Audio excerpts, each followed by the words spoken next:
It is not only a gray and cloudy day, it is gray in here, but I guess this is good lighting for our friends online, and we have many, so thank you. I am Sarah Rosen-Wortel, and I have the great honor and privilege of being the president of the Urban Institute and also of welcoming our audiences online and in the room here with us today. Before we get started, I have my normal housekeeping. We've learned to do this, probably everyone knows, after the pandemic, but we are a hybrid event. The event is being recorded, and the recording and all of the relevant links will be posted on the event website for people who want to watch it later. Also there you'll find bios of all of our speakers and the slides that you'll see in the presentation later. For those of you who are online, you are muted. In person, you'll have to use your own controls for that. But to submit questions in the room, you'll see there's a QR code on the tables. And for those who are virtual, we have a form that is now available in the chat, probably instantly as I speak, and you can use that to add comments at any point during the discussion. So I have the pleasure of doing all of the appreciations, and we have quite a few. First of all, to all of you for joining us, and most importantly, in this spirit of Thanksgiving, thanking you for your interest in helping to ensure that all families get the tax credits that the law affords to them, now especially at a time of so many affordability challenges. So many lower-income families are living paycheck to paycheck, and these benefits allow them to pay their housing and utility bills or afford groceries. They can even mean the difference for housing stability, food insecurity, or having that small savings cushion that research shows can make a huge difference when income and expenses are volatile, and ultimately make a huge difference to children's futures. Today's event continues a series of programs on state innovation to support the needs of struggling families and their children. In October, we were pleased to have another Maryland leader, Governor Wes Moore, and also the head of the Utah Department of Human Services, Executive Director Tracy Gruber, talking about their state's strategies and investments to improve child well-being. Unsurprisingly, two different states from different political parties are taking very different approaches, but each are having measurable successes and showing models that others can follow.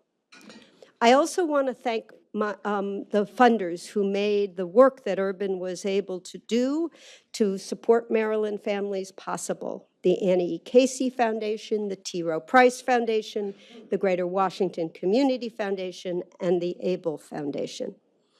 I offer my own sincere appreciation to the Urban Institute research team who responded with such extraordinary enthusiasm when this opportunity to make a difference came along, and to our events team, as usual, for their excellent execution. We have a terrific panel coming later, including Congressman Steny Hoyer, who will join us. But my special thanks go to Comptroller Brooke Lierman, who had the vision and drive to put together the Earned It campaigns and enlisted the Urban Institute to ensure that the campaign was guided by evidence in order to get the best outcomes for all of Maryland's residents.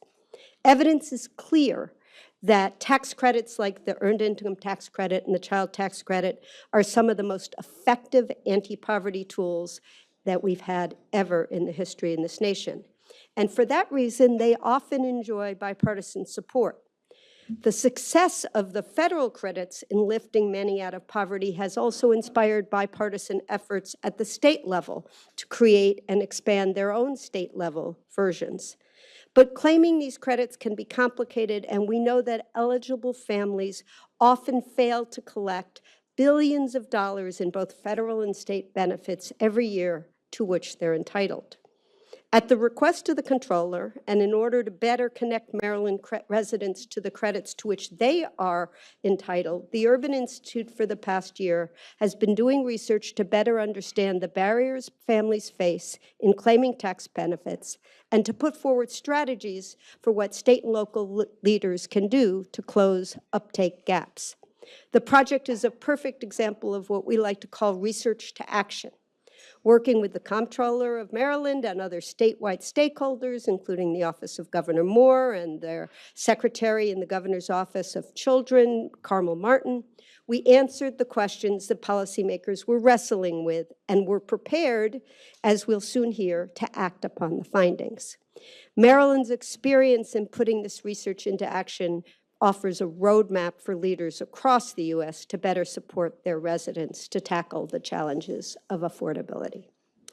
So now I get the great pleasure of introducing the Comptroller of Maryland, my friend Brooke Lierman. Brooke is the 34th Comptroller of the state of Maryland, the first woman to be independently elected to Maryland's constitutional offices. As Comptroller, she leads an agency of 1,200 dedicated public servants in 12 offices around the state. And under her leadership, this office has been working to create a Maryland that's more equitable, more resilient, and more prosperous so that all Marylanders can reach their full potential. And this is just one of her many initiatives to ensure that the practices in the state are data-driven, driven by evidence. I had the great privilege of working with Brooke 20 years ago, I think it was, early in her career, and I am not surprised, but greatly pleased to see the great leadership and growth that she has experienced now in this role. Please join me in welcoming Comptroller Lierman.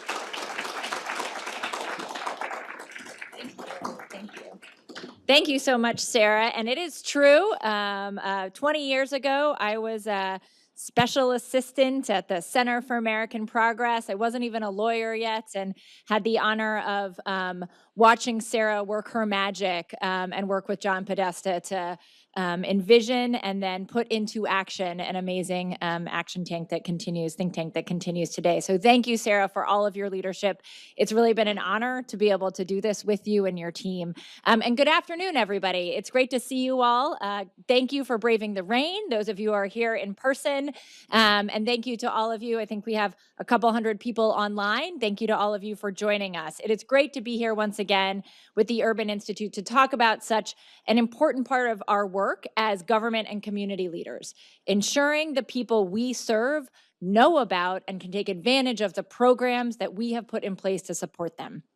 I want to thank, again, President Rosen-Mortel, Arvind Bodupulli, and Dr. Luisa Godinez-Puig. Thank you for hosting us and for your ongoing collaboration with my office.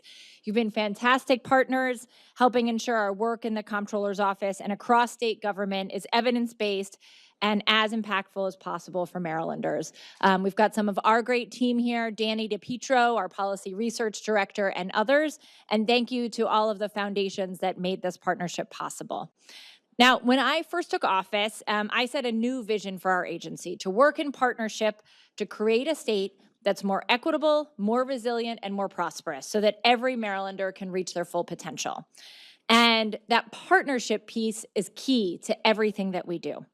My core value is something I learned from former mentor, Senator Paul Wellstone, that we all do better when we all do better. And it's imperative to find opportunities now to make better happen. And one of those opportunities and ways that we can make better happen is the Earned Income Tax Credit. So today I want to talk a little bit about why these credits are so important, how this research partnership with the Urban Institute came about, and what's next in our work on expanding access to these credits.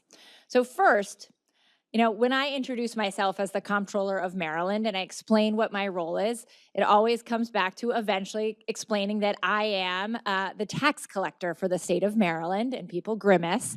And then I remind them I'm also the tax refunder for the state of Maryland, and they lessen their grimace a little. But really what I want to remind them is that not only do we do that work, which is so important for funding our programs, but also that as the state comptroller, I administer the state's largest anti-poverty program, and that is the Earned Income Tax Credit. We know that we have challenges throughout the state. And at a time when costs are rising, when economic mobility is at an all-time low and affordability is in every headline as it should be, ensuring that low and middle income individuals and families can access every dollar owed to them is essential. It's essential for economic mobility. It's essential for affordability.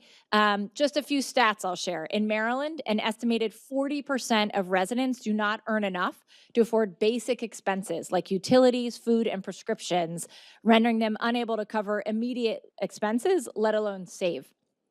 Research from the Federal Reserve Bank suggests that the U.S., something you and I all know, has low and declining rates of intergenerational mobility compared to other advanced economies.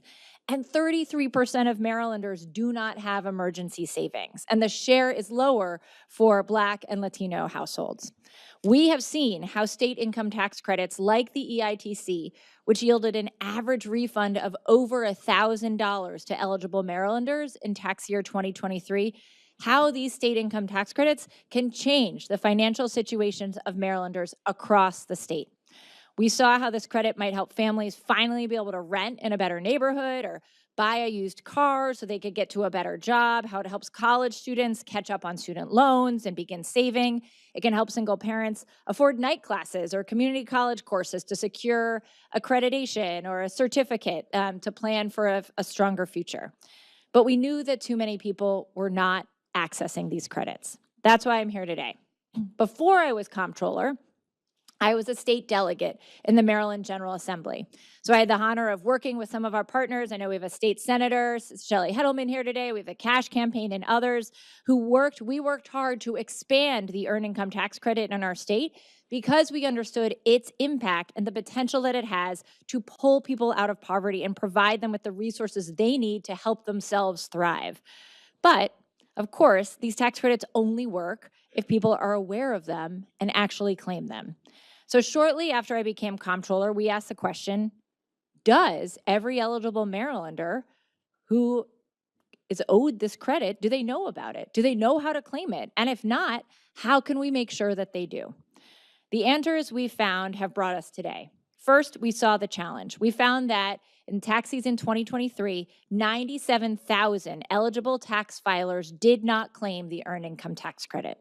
We advocated for funding to address this gap, and the governor and the General Assembly stood up. They committed $300,000 in our agency budget so that we could begin true tax credit outreach efforts. These resources will allow us to do more outreach to ensure more working Marylanders access this credit. We did not want to spend those resources haphazardly, though. We wanted our investments to be data-driven. So we partnered. We reached out to the Urban Institute to answer two research questions. One, what are the barriers? What's preventing Marylanders from accessing our state tax benefits? Two, what are the most effective outreach, community engagement, and tax filing supports to increase uptake of tax benefits for eligible Marylanders? And while we awaited that state funding, it kicked in this past July 1st, so we'll use it for the next tax season. And while we waited for the research findings, we didn't want to do nothing. So we worked with the Governor's Office of Children, and we launched the Earned It campaign last year to get the ball rolling. On a very modest budget, we developed a statewide campaign to raise awareness of the EITC and the child tax credit through emails, mailings, events, and outreach. The results? Over 444,000 Marylanders claimed the credit, and we sent out $519 million in EITC payments. That was a 7.8% increase in EITC filers compared to the previous year. Through the research process, we heard from Marylanders and state leaders across the country on the barriers to access and the steps necessary to break them down. Today, Urban is releasing two items, the Maryland Report and Strategy Playbook, valuable tools that will outline their research methodology and findings from Maryland, and a guide for states across the country that are committed to expanding tax credit uptake. Of course, the choice of partnering with Urban on this was an easy one. This organization elevates data-driven research to improve policy, inform the public, and push for changes.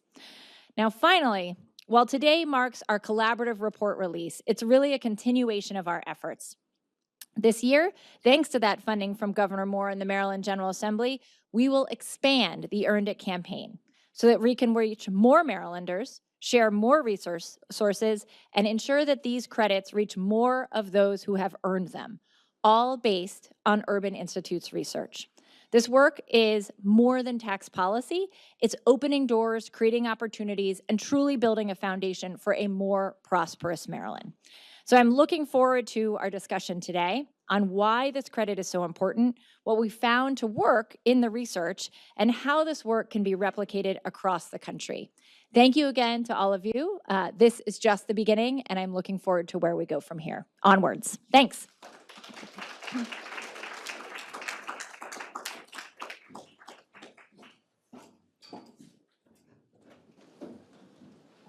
I think No, okay. Sorry. it's just we're mic'd in the right place. We're mic'd in the right place. Sorry. No worries. Well, you started to touch on this, but I want to probe a little more deeply, first just on the EITC and the child tax credit. Generally speaking, it is sort of a surprise when we think of our anti-poverty programs. We think of traditional subsidy programs of different kinds, and yet evidence is clear that actually nothing has done as much to lift people out of poverty. So why did a state need to go ahead and add a state version of these tax credits to the federal efforts? And what are you hoping the expansion and uptake will make a difference for? Yeah, important question. So, the EITC is so powerful at the federal level, and people claim it, that sort of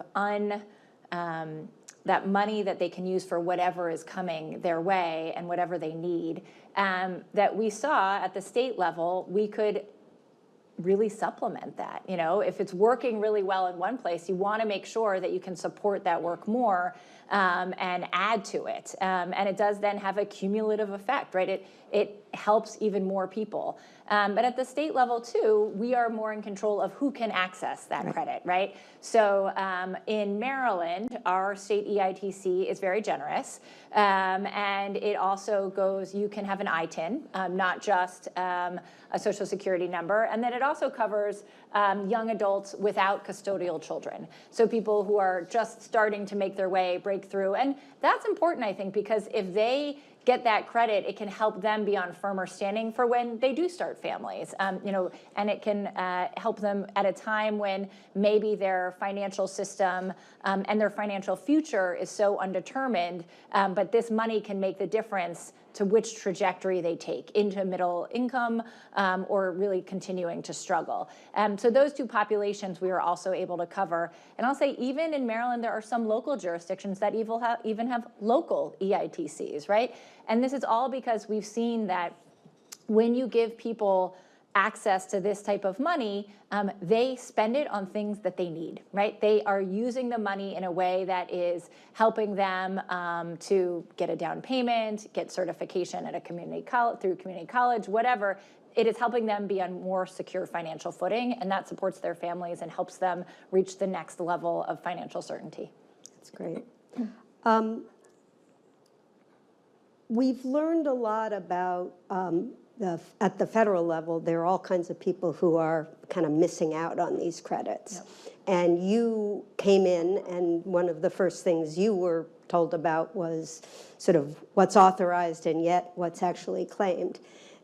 What a great opportunity to make a difference in something. You don't have to get a bill passed. You don't have to do anything. Yes, you just have to get people access. So tell us a little bit about that journey and what made you focus on this as such a high priority. Yeah, so I think, I'm very interested in government logistics and making government work better.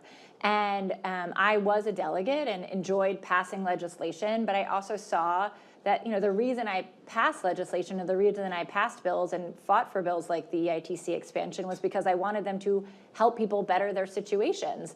But there's a bridge between passing the tax credit or passing the bill and actually helping the person, right? And it's in government implementation. And we, I think, needed to do more to not take for granted that just because a bill was passed and this, this benefit existed, that people would know automatically to take advantage of it. It's, we make it hard to file taxes in this country. That's why efforts like Direct File were so important, right? And so I think, when I got to the office of the comptroller and realized just how many people were not taking advantage of it, coupled with the stories of success that I had heard of people who had claimed their EITC and what it had done to change the trajectory of their lives, I said, this is some of the most important work we're going to do, right? And I think that's even more, I think it's even more urgent now in a time of declining affordability, in a time of escalating inequality, that we ensure that these benefits, and remember, like the EITC, this is money that people have earned, right? They have earned it through work. And I think that's part of the reason it has such strong bipartisan support, is that this is money people have earned. We're putting it back in their pockets so that they don't have to take advantage of government programs forever, so they can increase their economic mobility. And so, to me, it was like, let's figure out how to get these people their money. And the way these programs are designed means that it can be a significant benefit for people at that place in the income spectrum. Can you, you said this to me the other day, and I thought it was very compelling about, this is not chump change here for folks. Yeah, no, this is real money. And, I remember meeting somebody a couple years ago who said she used the money when she found out she was finally getting it to take community college courses to get a certification. By the time I met her, she was making so much she wasn't eligible anymore, right? This can be real money that can save a family at the margins, right? From being evicted, from massive credit card debt, to getting their kids into camp so a parent can keep working during the summer. This is money that it is money that really can change, because the amount of money sometimes that people need to get to the next place or to make their lives work, to some folks will sound like nothing. It's like, really, that's all you needed? And like, yeah, that's what they needed, but it's so hard to access that money. I mean, the saying is true, right? It's incredibly expensive to be poor. Right. So, yeah.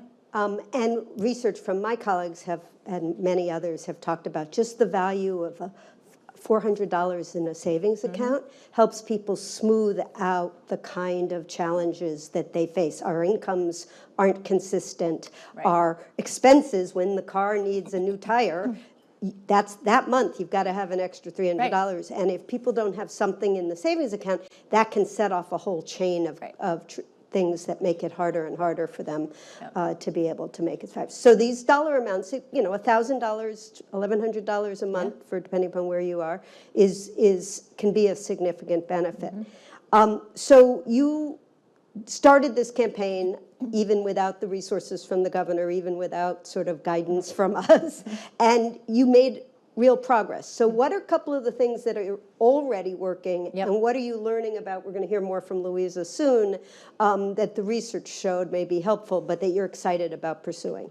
Yeah, so our Earned It campaign, as we call it, the first thing that we did was we want to partner, right? We cannot be the only people talking about this. So certainly worked very closely with Governor Moore and his agencies, the Governor's Office of Children, the Maryland Health Connection, and the Department of Human Services. And so really trying to get to the agencies that touch the population, but make sure they have the talking points and the materials so that they could be giving accurate information.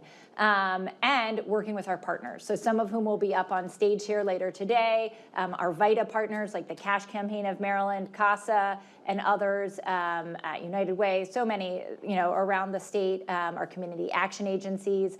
So really trying to build those partnerships, and then make sure everybody had the same information, right? So that we are all sharing well-branded, clean information that had accurate data. We updated our website, right? We launched a brand new website, in fact, marylandcomptroller.gov. You can even use it on your phone. Our old website, you couldn't use on your phone. So we have a brand new website where we're able to share all of this data and make it easier for people to understand and use.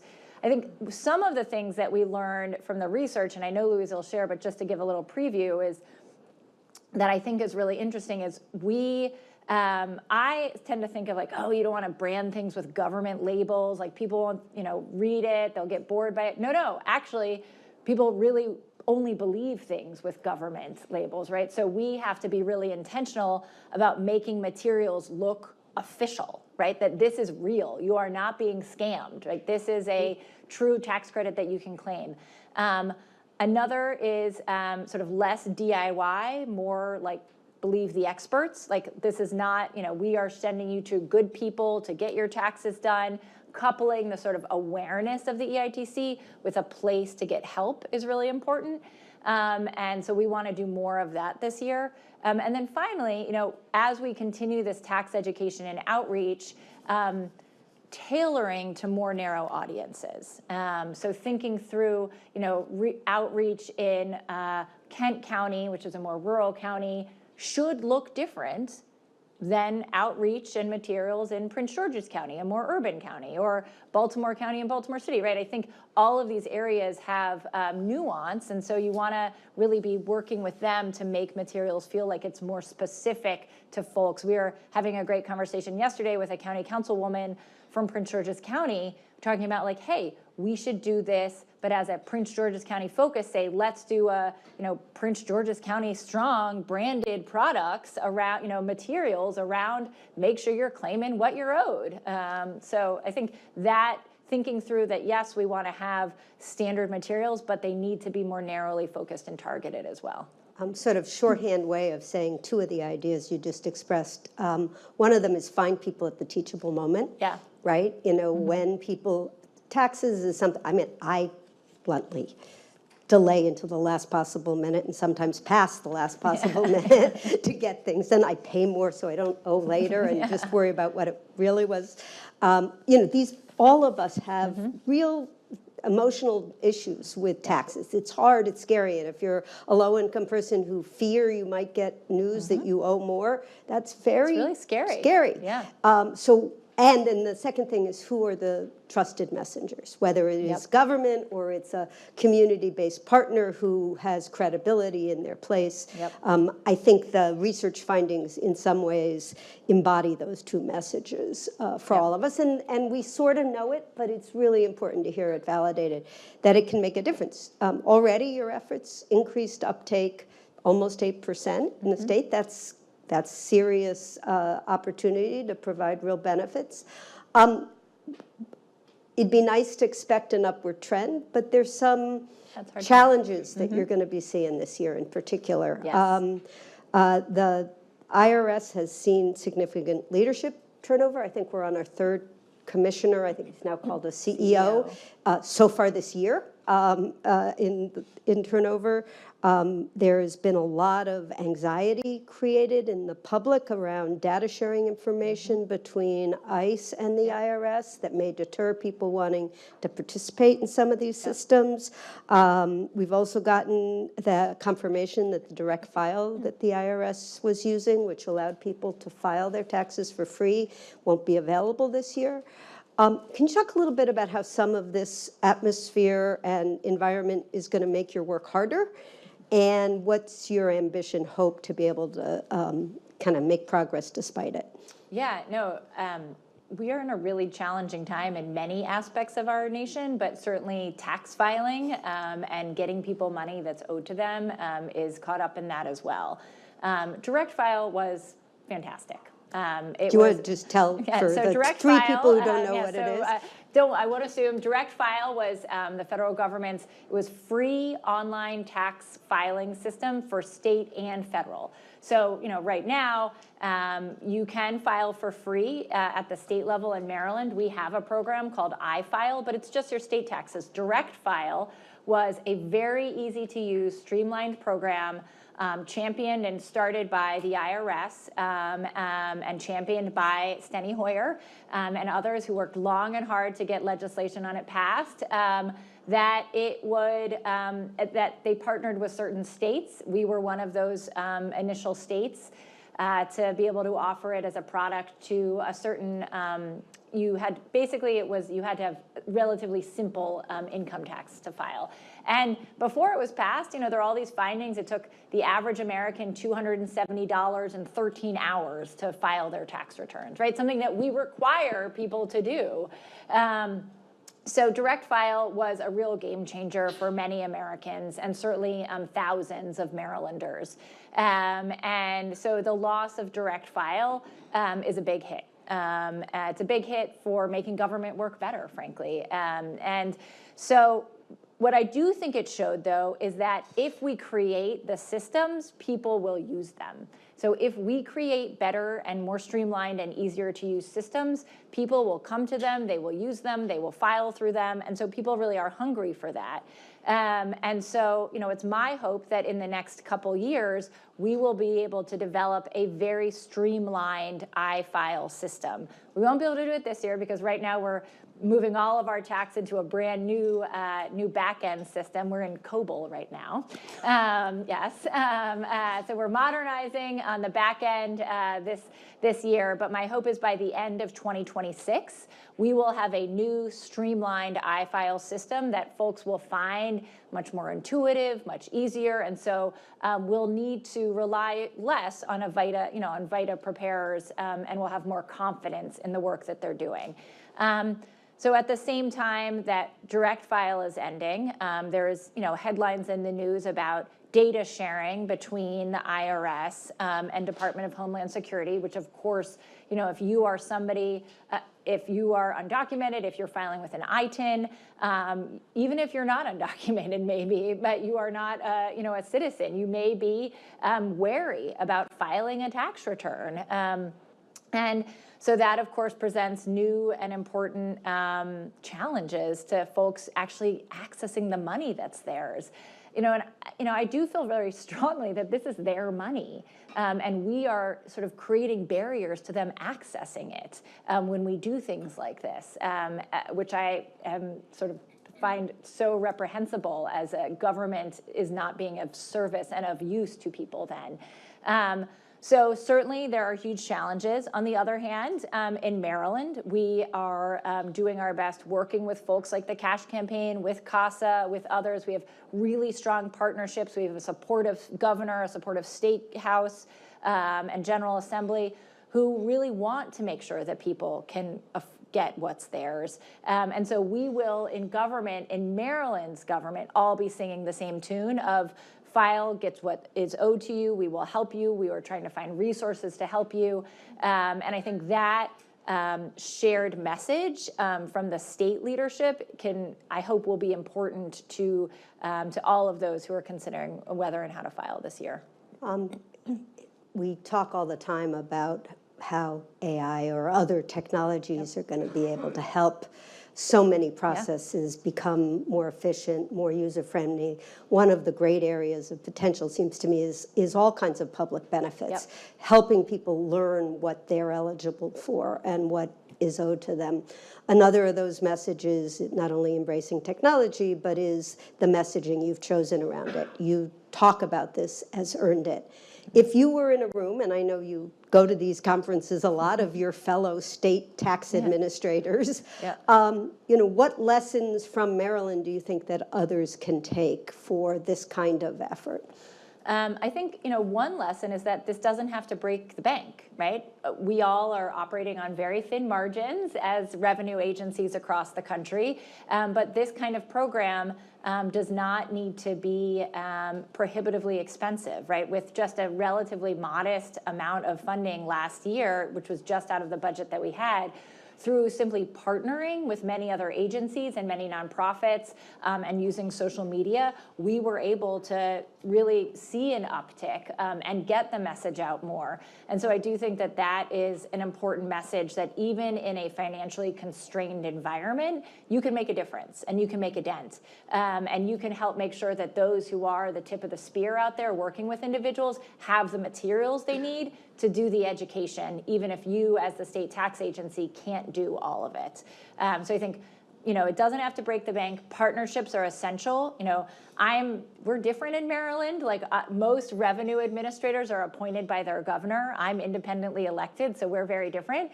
Encouraging revenue administrators to work with their fellow secretaries, right, to make sure that they're all together pushing this. To have the governors talk about it is important. So those partnerships and elevating the message is important as well. And I think, finally, using the data. They have access to, they know, we looked at our data, we can see who is not accessing it, so we can directly reach out to folks, and we can reach out to folks who are similarly situated. So I think using the data that each of our agencies has is also essential. And I also think the frame that you used, the messaging that you used, was important. One of the key insights from the e-file or the direct file and other things is that when you have a universal system that everyone participates in, then people feel like there's not stigma attached to going through that. Really important. That's a really great point, because I do, and I think you also then get more buy-in from all different elected representatives, right? It's there's no stigma. This is bipartisan. This is people earned this money. These are working families, working Marylanders, working Americans, and this is all about economic mobility. Right. Well, thank you for your leadership on this. Thank you for being with us. Thanks. I'm now going to introduce my colleague, Louisa, who will share a little bit more of the research findings. Great. Thank you, everybody. Thanks for being here. All right.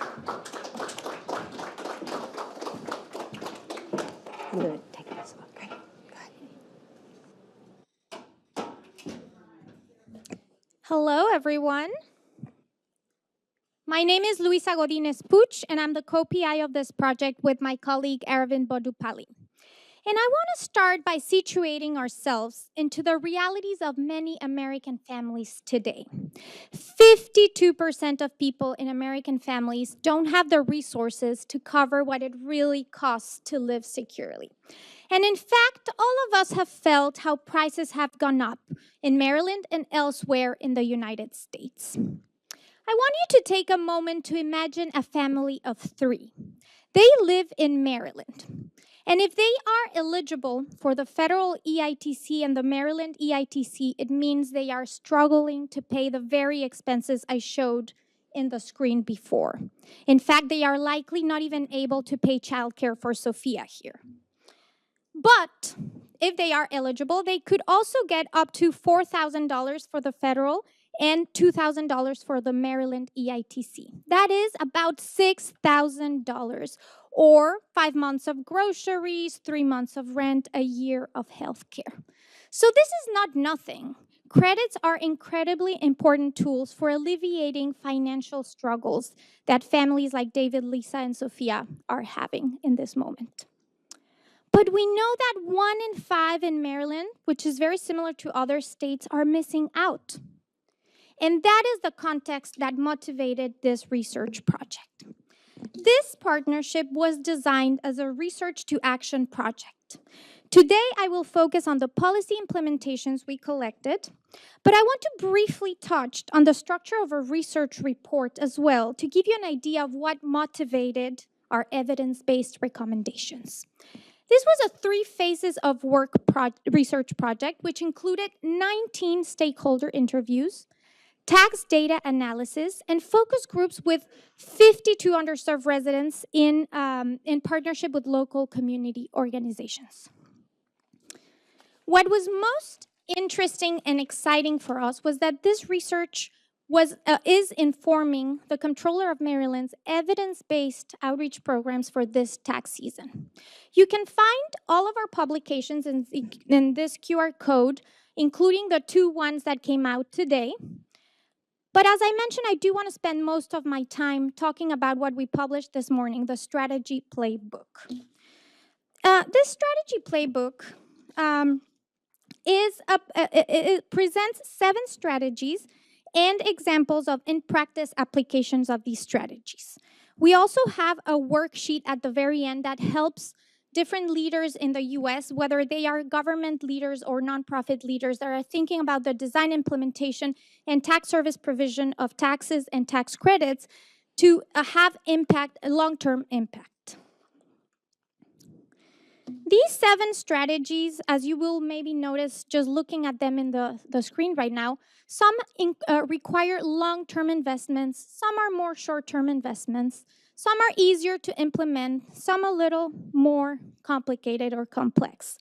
But the playbook is really meant to be modular and adaptable to various contexts in the hopes that leaders can use it in ways to maximize impact in their own communities and their own context. So right now I'm going to present some of the highlights and some of the in-practice applications of these strategies, but I urge you to look at the playbook for a little bit more information. The first one is to build trust with communities through partnerships that are ongoing. We know that the community leaders and community organizations are the ones that know their communities the best. We need their input and their partnership in order to really be impactful. Trusted messengers, those that are embedded year-round in the community, are really the people, the actors that have the trust of the community. So partnering with trusted messengers, think nurses, doctors, school teachers, can really go a long way in disseminating and increasing awareness. And we also know that a lot of resources don't cater to diverse groups. So in ensuring that tax resources and tax filing services as well cater to cultural and linguistic needs of the focused populations is key. Disseminating information requires a variety of approaches. Different groups are interested in different media, they respond better to different materials. So really co-designing, vetting, or user testing materials and strategies in partnership, again, with community is really what will ensure that these are actually designed in the best way to reach these communities. You also want to make sure you advertise through a lot of mediums, TV, radio, public events. And then more importantly, we have heard on and on that word of mouth is the most important way to connect folks with resources. So championing or using local champions to disseminate and share resources can, again, be very impactful. Awareness is key, of course, but if somebody knows about these tax credits and doesn't have a place to go file their taxes, it doesn't matter if they know about these resources. So really routinely incorporate tax service provision into awareness and outreach campaigns is key to actually increase uptake. That can include increasing the number of free tax preparation service sites that already exist, reviewing and updating information on these sites and making sure our partners have that updated information, and investing also in training volunteers, not only in the technical skills, which are obviously crucial, but also in relational skills. Sarah was just mentioning how personal and sort of scary it is to file taxes. You have to share a lot about your personal life with your tax preparer. So we want to make sure that they are empathetic and understand the struggles that people are going through. We have seen that a lot of the same groups that are eligible for the tax credits are also eligible for other government programs. And they're also very bureaucratically burdened. They have to go through so many hoops to really apply and get all of those benefits. So combining and sharing information between government agencies can really go a long way in alleviating some of that burden and ensuring that we are reaching the populations that we want to reach. This could even go one step further and offering one-stop shop services or free tax clinics within other agencies to, again, alleviate the burden that people are feeling.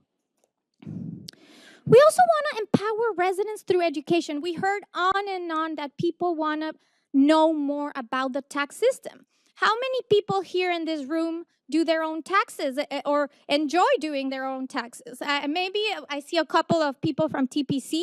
I see Peter over there. But very few of us actually enjoy doing this, right? So we need to empower people, and that could be a simple step like creating educational materials that are distributed in tax sites or hosting workshops that are tailored to specific populations, or even partnering with schools and making children tax educators within their households. Unfortunately, we also heard that a lot of people have been victims of fraud. And not only that, but they have also, it's taken them years to correct that situation. So that makes them really scared to continue filing or trusting tax preparers. Oops, sorry. So it is really important to reduce the burdens and costs to correct these situations, but also provide guidance on how to avoid that situation in the first place, maybe through whitelist of vetted tax preparers, paid and unpaid. Finally, we need to evaluate all of these efforts in order to know whether they are being impactful or not. Again, involving communities in the selection of metrics and then the evaluations can ensure long-term success. Making data available so all actors in the space can use that data to improve their own outreach efforts, and creating scorecards of uptake by geography and demographics is also very important. This is just the beginning for us. We want to learn more about non-filers and free tax preparation services, both online and in person. Shifting context at the federal level have created spillover effects for states and localities. This is something that will need to be addressed most probably by state actors and local actors. And of course, we need to put these practices in Maryland and other regions into effect and evaluate that through storytelling, tax education, cross-agency collaboration. We are very interested to partner with anyone that is thinking about these issues as well, and you can contact us in this QR code. I would be remiss if I didn't have one slide that listed all the amazing community partners that made this research happen, our advisory board members and our incredible funders, because truly it takes a village to do these kinds of projects. And I do want to take 1 second also to thank the controllers team, especially Danny, who has been the most amazing partner. I would like to welcome to the stage my super esteemed colleague, Arvind Badupalli, and the amazing panelists that we will have on stage. It will take a couple of seconds before they do come on stage. We're going to rearrange the stage. But thank you so much.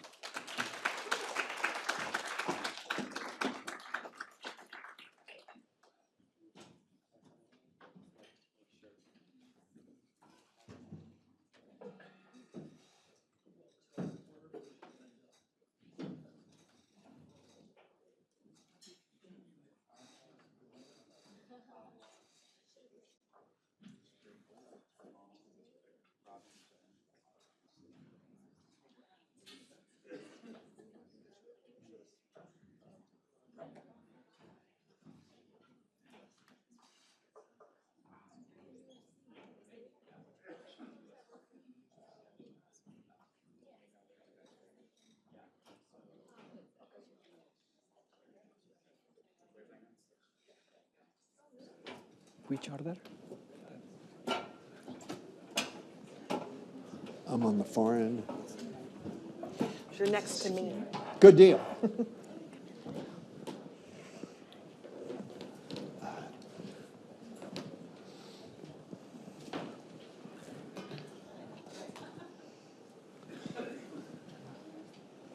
All right, good afternoon, everyone. Thank you very much for being here and joining us both in the room and online. And thank you, Luisa, again for your presentation. I'd like to welcome you all to our panel discussion where we'll reflect on the evidence shared so far on tax credits, uptake gaps, and outreach strategies, and where there are opportunities for future work. I'm Arvind Badupalli, Senior Research Associate at the Urban Brookings Tax Policy Center, and I co-lead this project with Luisa. I'm delighted to be moderating today's panel, and I'll introduce each panelist in just a minute. I'd like to start by first acknowledging it takes a village not just to produce this project, but to actually put policy into practice. In order to get tax supports into the hands of all the people who've earned them, you need lawmakers and implementers who pass policies to make residents eligible and to allocate resources towards those programs. You need advocates and tax preparers who not only spread the word, but actually connect people to tax filing services. And I may be biased here, but we need researchers and evaluators to look at what's working and what's not working so that future efforts are evidence-based. And of course, none of this happens in a vacuum. As we heard the comptroller mention, big political and economic shifts in the country influence what resources are available to lawmakers, to advocates, to nonprofit partners, and the urgency to address gaps. So with that background in mind, we have a panel that represents each of those perspectives. I'm joined on the stage by 4 fantastic panelists. To the left of me and working down the row, Pablo Blanc, Director of Immigrant Integration at CASA, where Pablo oversees CASA's citizenship, financial education, and free tax preparation programs in Maryland, Pennsylvania, Virginia, and Georgia. Next, Simone Brody, Senior Advisor with the New Practice Lab at New America, where she studies access to tax credits in partnership with states. And before which Simone served as Senior Advisor to the White House American Rescue Plan team's economic relief efforts.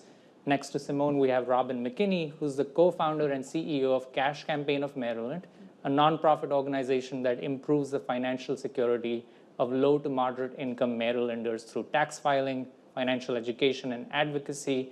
And last but certainly not least, we have Congressman Steny Hoyer, who has served as the U.S. Representative for Maryland's 5th Congressional District since 1981, as U.S. House Majority Leader from 2007 to 2011 and 2019 to 2023, and is a longtime supporter of tax credits for families with low incomes. A bit of housekeeping first. Congressman Hoyer will be with us for about 15 minutes before he must head out. We appreciate your time, Congressman, and we welcome your questions from the audience. For those of you in the room, you can use the QR code at the back of the agenda to submit your questions. Virtual attendees, you can submit your questions in the form shared in the chat and also at the bottom of your browser. So I want to start today by asking each of you to describe in just a few sentences how your work intersects with improving access to tax benefits and why. Why does this work matter to you? And let's start with Pablo. Good afternoon. Thank you so much, everyone who makes this possible. CASA is an immigrant rights organization, and the way that we do it is being present in the community every day, building trust, right? So we are there not only for taxes, but for housing, for immigration, for healthcare, for job, for legal services. So when tax season comes, they trust in our organization and they come to prepare taxes, and they can ask questions that they would not ask any other place, and they will receive the correct information. And also we do a lot of advocacy. So for example, when some years ago, when the expansion of the EITC in Maryland was in the General Assembly, the first version didn't include immigrants. But was the advocacy of our CASA members and all the state legislators who were seeing that as an unfair situation, who made the inclusion of immigrants also in the EITC. So that is the way that CASA is all the day working on tax availabilities. Thank you, Pablo. Simone? Hi, everybody. Nice to be here. So the New Practice Lab at New America, we work on increasing access to benefits for families. So tax credits, paid family leave, early child care, and certainly we believe tax credits are maybe the most transformative of those credits and benefits for all the reasons that you heard about earlier. Our work really starts by engaging and speaking and building trust, as you said, with families. So understanding from families, what would it take to really help you thrive? What would it take to help you get access to what you need to really be successful in life?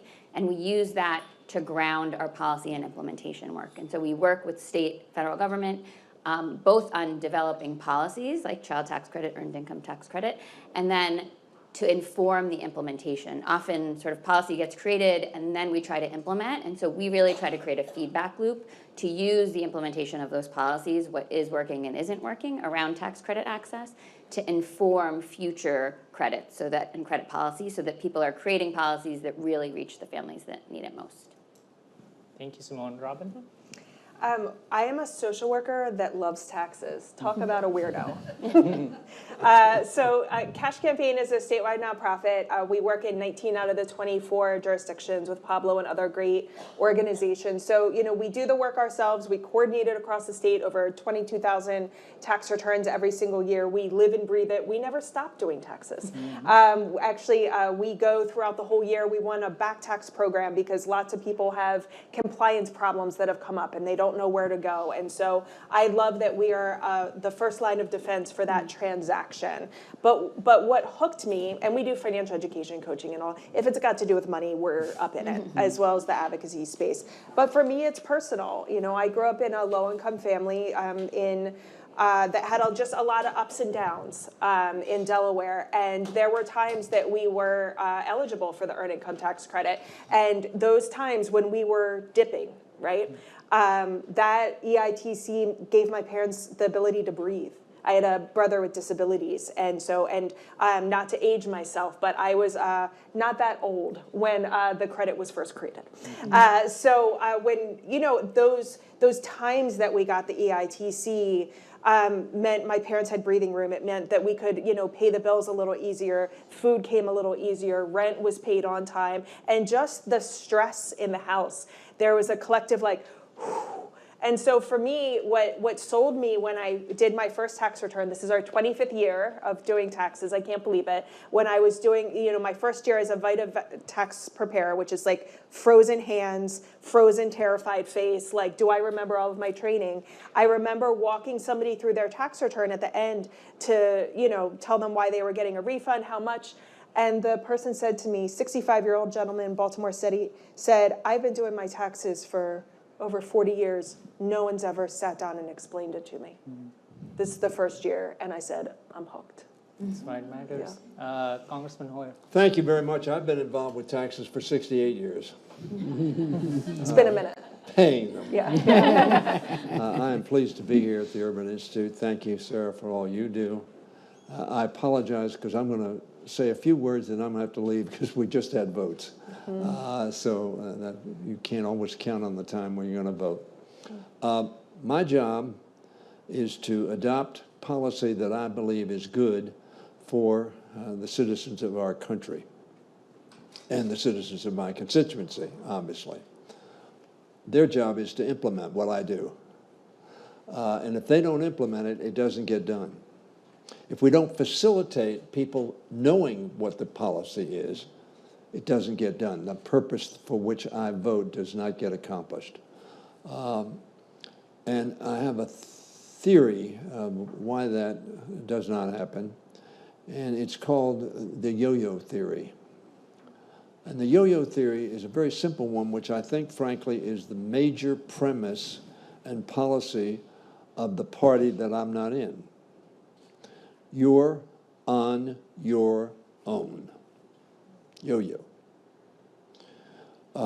Direct file, which Brooke Lierman talked about, and I want to say, we have the best comptroller in America. Not a lot of people know what a comptroller is or does, but I will tell you that Brooke Lierman, as our comptroller, I have now served in office since 1967, January. She has been the most involved in making sure that people aren't on their own, that they know what their benefits are, they know how to access their benefits are, and they are facilitated in doing exactly that. Brooke, thank you so much for being such a caring, involved, smart tax collector. Because that's what technically she is. We send it to Brooke Lierman. And she sends it back to us so soon, it's amazing. But Direct File was a program that was tested. It wasn't just thrown out there. It was tested to see, does it work? Does it effectively carry out a policy of helping people know how to do their taxes? Because most Americans want to pay their taxes because they're honest and they want to. Now, we call it a voluntary system. For the large amount of our citizens, it's not so voluntary. Every week, every bi-week, every month, Uncle Sam takes his or her cut, depending upon your perspective, but the cut that is necessary for democracy to work, taxes, the price of freedom. Direct file was tried on a relatively small number of people, a couple 100,000 people. And it worked so well, they enlarged it. And then it worked so well with overwhelming support of the users, with a savings that you mentioned of $160 to $170 on average for people, because they want to pay their taxes, they want to make sure they're right, and they sometimes have to pay people or spend an inordinate amount of time going through what are relatively complex directions. So direct file was a way to say, you by law need to pay these taxes, and we're going to help you follow the law and not have the anxiety of saying, oh my goodness, you hear these ads on TV, you know, Ultimate Tax is going to make sure that, you know, you don't have your wages garnished, your home foreclosed on, et cetera, et cetera. So you're on your own says, we're not going to help. So that program is now on the extinct. Why? Because they've fired everybody who carried out that program. Why? Because they thought, we do not need to do this. We being the government. You're on your own. And it's like minimum wage. It's like the Affordable Care Act. You're on your own. It's so many things. I have a long list I could give you that I neither have the time for, nor do you have the interest in hearing the long list. But remember that concept, because it is the underlying concept on a lot of the reductions in services. The IRS is being decimated, not just on direct file, decimated in terms of people who make sure that those who owe taxes pay them. Why? Because if those who owe taxes don't pay them, guess what? Those costs of government are amortized, and interest, over the rest of us. So taxes need to be higher than they otherwise would be if everybody paid. When I talk about that, we're talking $600 billion, give or take, lost revenue every year. So that what I do is, as the ranking member on the committee that oversees the Treasury Department and IRS, is to make sure that services are available. So when you pick up the phone, somebody answers. That costs government some money, but it is a service that we ought to be performing when people are trying to comply with the law. So I'll leave it at that, because I could go on and on about what we're doing at the federal level, which is not good in terms of everyday people trying to, A, make their lives affordable. You talked about affordability. You work on affordability. It's obviously the issue of the era, because so many people are finding it impossible to pay the cost of living that they want to maintain for themselves and their family. Thank you. I'm going to jump ship, but not because I didn't want to hear these three who really, as I say, implement policy. What I do is make words on a piece of paper. I don't make anything happen. Members of Congress don't make anything. It is those of you who work every day, as you say, on helping people, helping government know what it needs to do, and making sure America is all that it can be. Thank you very much. Thank you, Congressman. Thank you for your leadership. Just like an unhooked outside. Yeah. Congressman and I must be on the same page, because I was going to ask him all about direct file, and we and we heard him talk about the program. So let's return to the findings and the strategies that Louisa shared with y'all today. And I'll start with Robin. Robin, one of our recommended strategies is boosting tax education, both for children and for adults, so people feel more empowered about doing their taxes and claiming the tax benefits they're eligible for. Cash Campaign does financial education, financial coaching, alongside tax preparation. How do those two things fit together? People filing their taxes, people learning about finances, and coaching. And what have you learned from clients' experiences? I think one of the big things that we've learned is that you do have to take a year-round view. You know, taxes, there's a season to it, right? April 15th being the last day, and it's this mad dash from, you know, whenever the IRS portal opens in January. By the time people are coming in your door, you've sort of missed a lot of your education moments. That said, you know, a big part of, again, that value for me that I learned early on is taking the moment to explain to people why they're getting a refund. If you don't raise up, oh, here, you're getting the earned income tax credit, you're getting the child tax credit, that's why you're getting a refund, then people have no idea. They think, oh, it's just my withholding, or, you know, it's just this sort of like magic number that appears out of the sky that's found money every year. And I think it's really important to give people that information when you're doing that transaction, but then you already have them, they're in the door. So you have to figure out what are your learning opportunities throughout the year. And so one of the things that we're, I would say, like obsessed with is making sure that government agencies and the sort of health and human services world also know about this in a way they can be like conversant in, that they can turn around and talk, because they're the trusted person, right? They're the person that can turn around and share with their clients, hey, I think it's really important that you get, you know, that you go, you get your taxes done for free. Let's see if you get the earned income tax credit. We also do screening for public benefits, so, you know, SNAP it and all of the other bits and pieces. And so for us, when we're trying to, again, think about those transaction moments that we have with people, you want to try to build in the bits and pieces. We have tried and failed miserably, like everyone else, for years of doing these like bigger financial education things, come for 6 weeks in a row and things like that. And for some people, that works super well. But when you're trying to think at scale and lots of people, for us, it's really about that micro learning, those rules of thumb, those bits and pieces that you're getting those messages in. Think about just the campaign name, right, of Earn It. Ours has been Earn It, Keep It, Save It for 25 years. It's really important that people, that is very in plain language telling people how the EITC works. We could sit up here and be super boring about marriage penalties and you know, how non-custodial single filers are in a different, you know, you could get really technical in the weeds, but Earn It, Keep It, Save It. You earned it.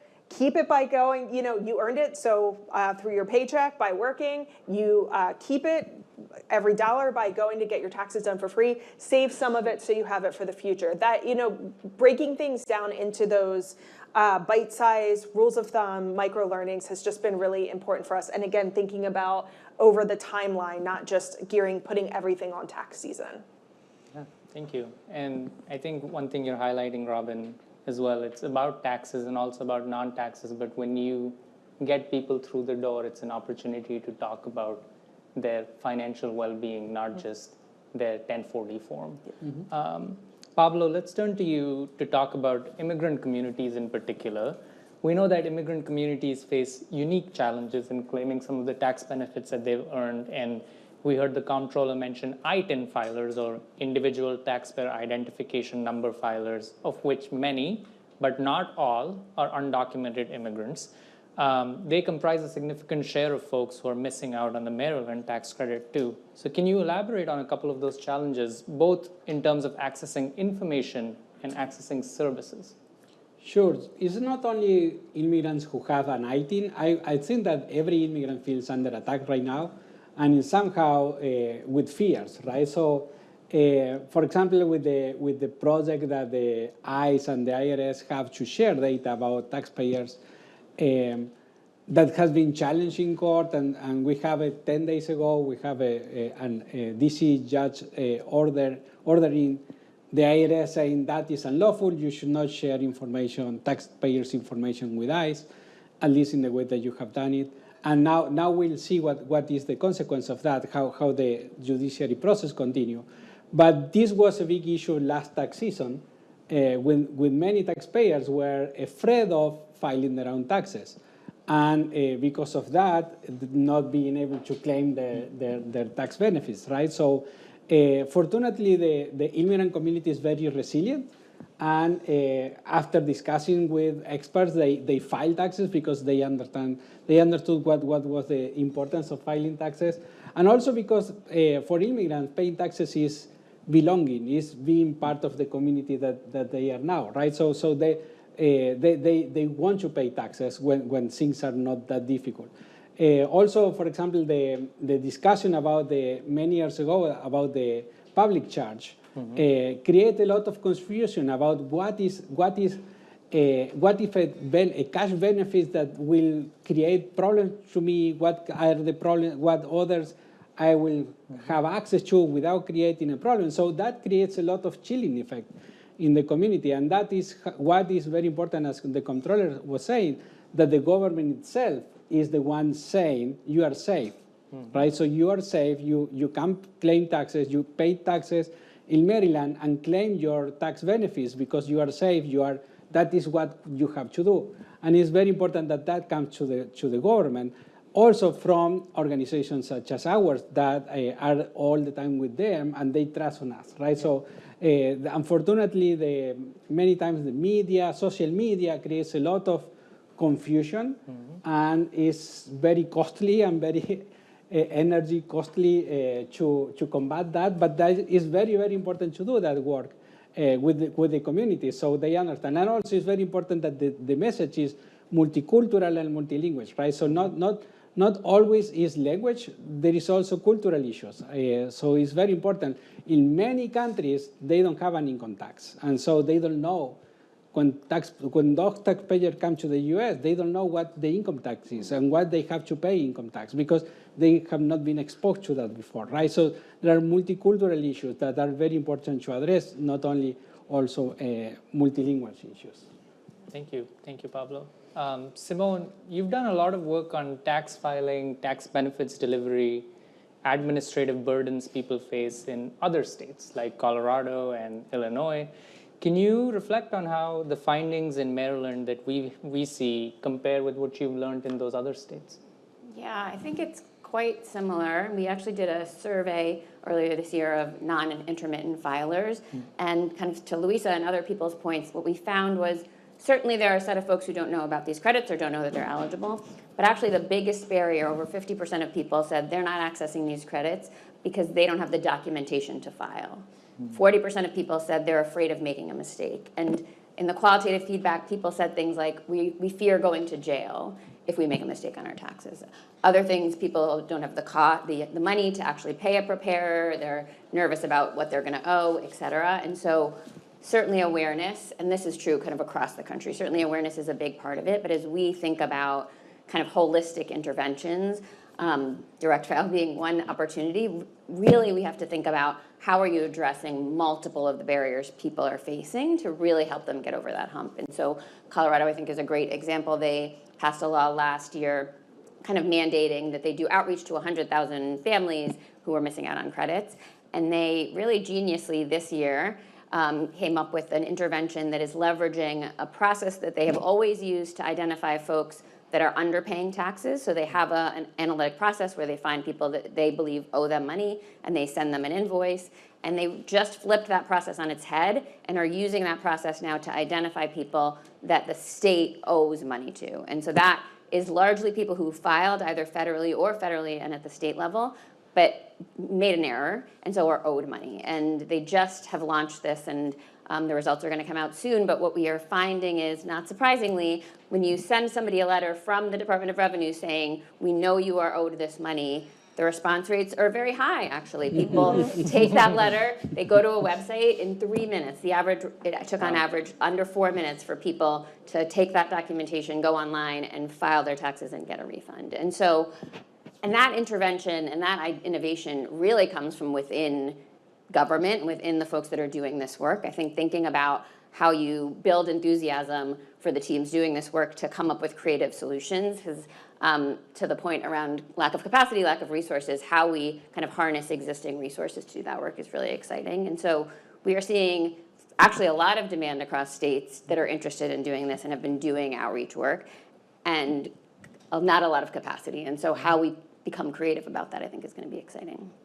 We're going to hear more of those ideas and solutions in a bit. Let's talk about the state of affairs today. We've been talking about some of the federal administration's actions around immigration and about IRS capacity. and affordability being a key theme here. Robin, households across the nation facing a lot of economic uncertainty.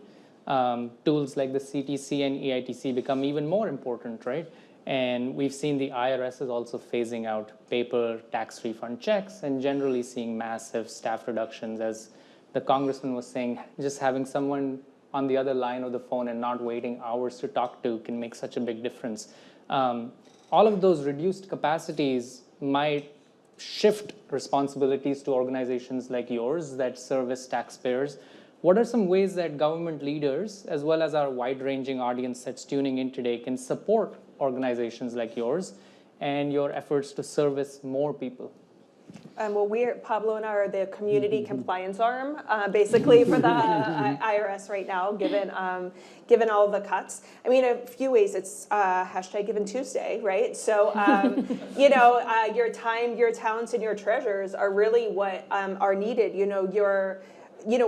Everyone needs volunteers, everyone needs funds, everyone needs, board members, access to different community groups. Sure, like all of those things are important.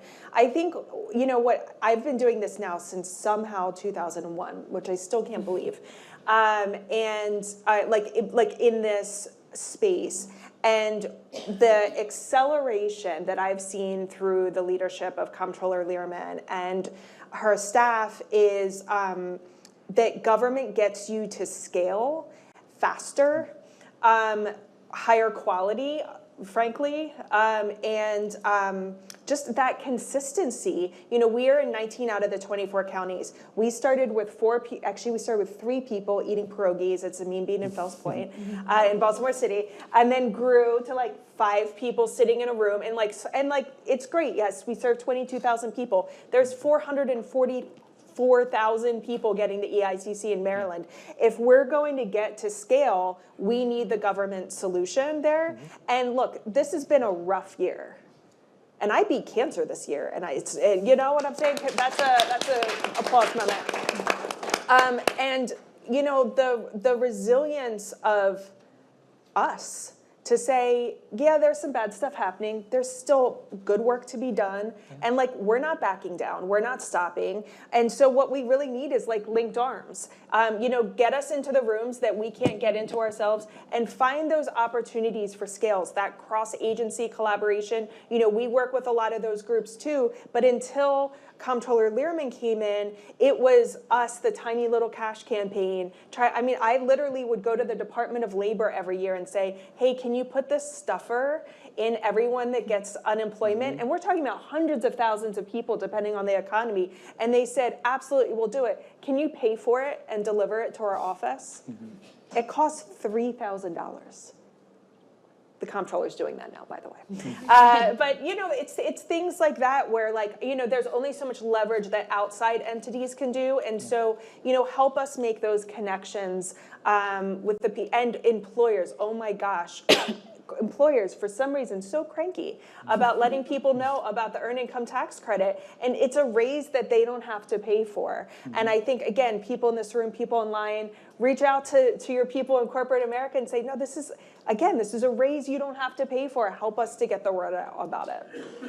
I'll add one thing, Robin. My colleagues at the Tax Policy Center, Kim and Richard, for so many years, I've been here about 8.5 years, and every year around tax filing season, they're urging others to become VITA volunteers. And for many, many years, I resisted it because I was worried about, coming in as an immigrant with my accent, servicing people, I'll be worried about straying them wrong or they won't understand me. And I became brave a couple years ago and became a volunteer, and it's truly an incredible learning experience and an incredible opportunity to service people in your community, making sure that they can get thousands of dollars in their pocket by helping them file their taxes. So volunteering is another. It's not a bad gig. Yeah. Simone, we'll turn to you and then next to Pablo's. So Simone, you started talking about this, limited funds, a lot of creative ways that state and local governments can still make change. The comptroller talked about this too. Before they got the money from the General Assembly, they were already doing the work of increasing outreach and awareness. How can state and local leaders in Maryland and in other states think creatively about tax credit outreach and filing services and using limited funds in the most effective ways? Yeah, it's a good question, and we hear it a lot from states because there is, in some way, this is an amazing opportunity because it's an opportunity to get dollars to people without new budgets, without new policies, and yet states are really capacity constrained. And I think that one of the things that's important about this work is it is muscle building, culture change work, 9 times more than it is like technical work. And so a lot of what we say to states is like, start by thinking about what can you do in 2026 that can work, right? And outreach is a great first step. And so if you're sending out letters, figure out how to make them as good as they can be. There is a really emerging evidence base around this work. So there are certain kinds of outreach that do more, to the point about not just a letter, but a letter that connects you to supports, like the Maryland Cash Campaign and other supports. Really think about what that outreach can be and start to kind of build the coalition within your government. I would say that the Maryland Comptroller's Office is far ahead in terms of commitment and capacity than we sometimes see in other governments. So how do you build that group of champions within government that are saying, we really want to do this, and we're going to start with outreach? Or think about, maybe not in the filing season, but off the filing season, what data do we have internally that we can use to start to pre-populate or get people over this barrier of needing forms? And really, I think that you all are trying a facilitated self-assistance pilot, right? Most VITA programs across the state are over capacity. How do we think about better leveraging VITA to a more like do-it-yourself model? And so really think about, as we enter this tax season, what is one thing you can do to build both momentum and also start to test some innovations? Because we've been on this journey for a long time, but it really starts with every state and the great people that work within state governments and supporting state governments to come together, to your point, and like build some and continue to test these interventions. Thank you, Simone. Pablo, we'll turn to you with a question from our audience, which is very apt for today's state of affairs. How do organizations like CASA and you in your role, how do you regain trust from immigrants and other underserved groups after all of everything we've seen around high-profile actions around immigration enforcement that we've seen in the nation? What is CASA's role? What is your role as a trusted messenger in rebuilding that trust?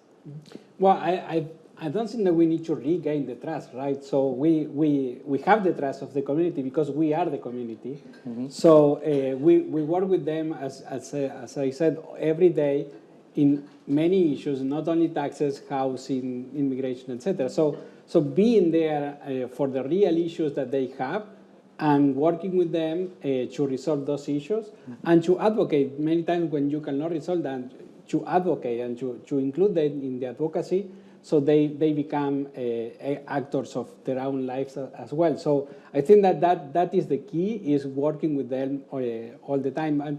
And you mentioned about the VITA site. I think that VITA site is a huge program that is way underviewed by the people, right? So only 3 million people file taxes with VITA sites every year, and probably 70 million people are eligible. 70 million, so it's less than 5% of the population who is eligible access to VITA sites. So one thing that Congress can do is pass more funding for VITA sites, because that is a very, very effective way to get things done. And the final issue that I want to say is that this research, the Urban Institute, the Comptroller's Office, with this research are inviting us to stop doing business as usual and start using the recommendations that comes from this paper, right, from this research, is understand that there are particular communities who are excluded, and tailor messages and tailor strategies to those particular communities. That is, for me, the main message of this research. And I think that is the invitation that we all are receiving from the Urban Institute and from their comptroller today. Mm-hmm. Thank you, Pablo. Next question that we receive from the audience around education. And I'm reminded when Louisa, Harley, Gabby, and I, our research team, did a focus group with young adults. And one of the ideas they talked about was, man, I wish we learned about this stuff in school. Mm-hmm. And Luisa and I first reflexively said, but really, like, would you actually have paid attention if this was taught in school? And they paused, and then they said, if you made it entertaining, yeah, we would. So, Robin, maybe starting with you, and then Simone and Pablo, feel free to add. Are y'all aware about efforts to include information about taxes, tax benefits, tax filing as part of school curriculum? So in Maryland, there's a set of financial education content standards that were put in place in 2008. Many of us were around for a task force that was set up to create those standards. But now all 24 jurisdictions are, and we personally made sure that taxes were included in there. But every jurisdiction can implement that differently, which is great in many ways because everyone has their own nuance, and the standards are 3 through 5, 6 through 8, and 9 through 12, I think is how they break out. So school systems every year have to certify, this is how I'm doing it. And in some cases that gives you a little bit of information, but there has been an effort for, probably 20 plus years now to create like a capstone course, something connected to like a graduation requirement that would give people, part of, I don't know, one of the bigger lessons that we've learned from financial education over time is if you provide it too early, then it's just sort of sitting in the back of your mind someplace. Whereas if you are giving people information in real time, when they need it, when they're getting ready to make a decision, or they're earning their first paycheck. And so to me, that first paycheck, summer job, whatever, anything that's good where they could get taxes taken out is the moment to introduce it. This is where it would be so lovely if like youth employment programs, for example, were integrating that, and we've tried to do some of that work. But to me, it's about finding the right moment and then making it interesting. Otherwise, it's like chocolate-covered broccoli. Yeah. Simone, question for you. In California, some research has shown that when researchers sent text messages and emails to people who appeared eligible for the EITC, not a lot of people responded to that. What's the difference that you've seen in this work in Colorado? Is it about coming officially from the government? And how do you ensure in those efforts that you're reaching people who may not have filed their taxes for many years because they think it's not for them? Yeah, it's a good question. I think that there is a lot of evidence that shows that there is something about getting that official government documentation that makes people both be a little bit nervous, but also take it seriously in a different way. And I think to everybody's point, there's not one letter that's gonna make you go from not at all aware to filing your taxes. It really has to be a multi-pronged effort. So all the on-the-ground work is so critical, but then there is something about that official communication that does really make a difference. And a lot of the work we are doing is around finding people that are totally disconnected from the system. And I think for that, you do have to think about the data sharing conversations we're having, which we've been having for a long time, but how do you actually get agencies to start sharing information so we can identify the thousands of families that are receiving SNAP but not getting tax credits and let them know? Because what we find is the more targeted you can be to not just say, you might be eligible because we think you may be a low-income family, but to say, our actual data indicates that you are owed money, that makes a really significant difference. And so thinking about the kind of different folks that can engage somebody to let them know, both people they trust and then also something official, but also really trying to leverage all of the data in a safe way that the government has to try to really identify people. Thank you, Simone. We have just a couple minutes left, so we'll end with the question for Pablo. Pablo, thinking about tailoring, we've heard the term tailoring quite a few times today, right, about information. When it comes to constituencies that CASA serves, including but not limited to immigrants, what does that tailoring of information look like? You take the information from the IRS, you take the information from the comptroller's website, and what does tailoring look like for y'all?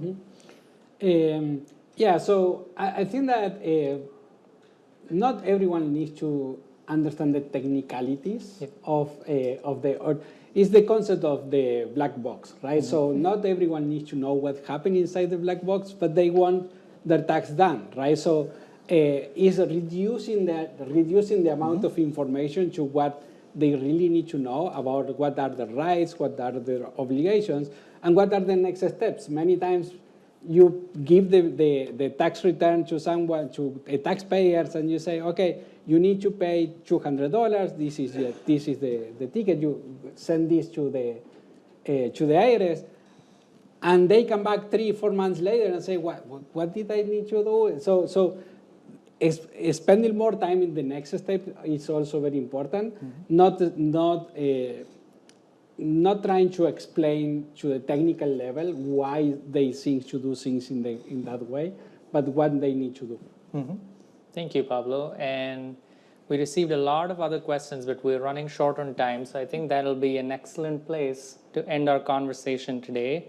I want to thank each of you, Pablo, Simone, Robin, and Congressman Hoyer earlier for making time to be with us today. To Urban's events team, communications, government affairs team for your support, and to our active and engaged audience that sent in a lot of questions, thank you. We're going to look through them and we'll be in touch. To the comptroller of Maryland's team, and especially Director of Policy Research, Danny, as Luisa mentioned, to our advisory board members, local community partners, to Annie Casey Foundation, T. Rowe Price Foundation, Greater Washington Community Foundation, and the Able Foundation for supporting our research. And lastly, to our colleagues, Harley and Gabby, both of us, Luisa and I are sitting on stage or talking with you here, but they're really doing the work at the back end with us and making this work happen. Thank you to both of you for supporting our research and making it happen, and thank you all for joining us.